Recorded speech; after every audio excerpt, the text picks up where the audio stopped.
দর্শক স্বাগত ৩ মিনিটের খবরে। সারা দেশে অপারেশন ডেভিল হান্টের প্রথম দিনে ১৩০৮ জনকে গ্রেপ্তার করেছে আইনশৃঙ্খলা বাহিনী। রবিবার পুলিশ সদর দপ্তর এই তথ্য জানিয়েছে।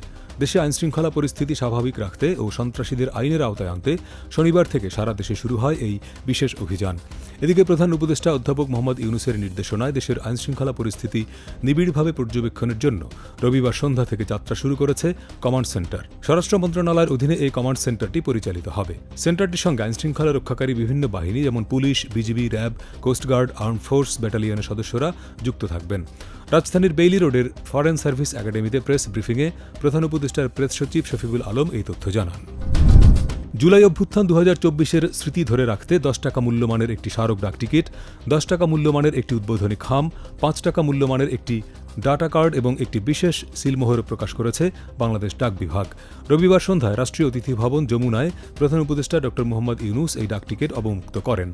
ডাকটিকিটের থিম হিসেবে জুলাই অভ্যুত্থানে নারীদের স্বতঃস্ফূর্ত অংশগ্রহণকে চিত্রায়িত করা হয়েছে। আগামী মে-জুন মাসের মধ্যেই জাতীয় নির্বাচনের জন্য নির্বাচন কমিশন পরিপূর্ণভাবে প্রস্তুত হবে বলে জানিয়েছেন বিএনপির স্থায়ী কমিটির সদস্য নজরুল ইসলাম খান। রবিবার কমিশনের সঙ্গে বৈঠক শেষে তিনি সাংবাদিকদের বলেন, কমিশন এই মুহূর্তে কি কাজ করছে, জাতীয় নির্বাচনের বিষয়ে তাদের প্রস্তুতি কি, এই বিষয়গুলো নিয়েই তাদের সঙ্গে মতবিনিময় হয়েছে। সবকিছু আলাপের পর বিএনপি নেতারা আশ্বস্ত হয়েছেন যে মে-জুন মাসের মধ্যে ইসি পরিপূর্ণভাবে প্রস্তুত হবে। নির্বাচনী ব্যবস্থা সংস্কার কমিশনের সুপারিশ প্রসঙ্গে নজরুল ইসলাম খান বলেন, কমিশনের সুপারিশ নিয়ে সরকার স্টেক হোল্ডারদের সঙ্গে আলোচনা করবে। সেটি করে যদি সিদ্ধান্তের আলোকে আইনের পরিবর্তন হয় বা বিধানের পরিবর্তন হয়, তাহলে সেটি নির্বাচন কমিশনকে মানতে হবে।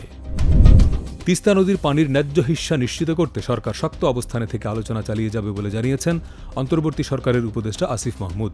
রবিবার বিকেলে রংপুরের কাউনিয়া উপজেলায় তিস্তা রেল সেতু এলাকায় তিস্তা নদীর জন্য পদক্ষেপ শীর্ষক গণশুনানিতে অংশ নিয়ে তিনি বলেন, ভারতকে তিস্তা চুক্তিতে স্বাক্ষর করতে বাধ্য করতে আন্তর্জাতিক পানি আইনের ভিত্তিতে কূটনৈতিক চাপ প্রয়োগ করা হবে। আসিফ বলেন, ২০১১ সাল থেকে বাংলাদেশ তিস্তার পানির ন্যায্য হিস্যা পেতে চুক্তির জন্য চাপ দিচ্ছে, কিন্তু বিগত সরকারের দুর্বল পররাষ্ট্রনীতির কারণে কোনো সফলতা আসেনি।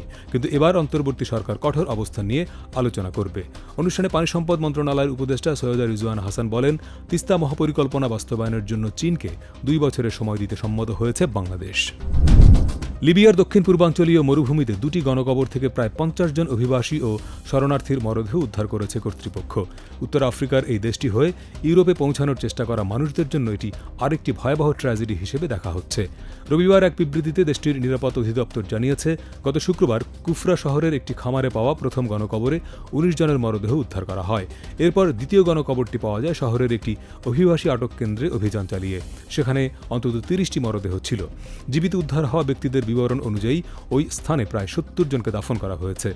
লিবিয়ার পূর্ব ও দক্ষিণাঞ্চলে অভিবাসী ও শরণার্থীদের সহায়তাকারী দাতব্য সংস্থা আল আব্রিন জানিয়েছে, গণকবরে পাওয়া কিছু ব্যক্তিকে গুলি করে হত্যার পর সেখানে পুঁতে ফেলা হয়েছে। এতক্ষণ সাথে থাকার জন্য ধন্যবাদ।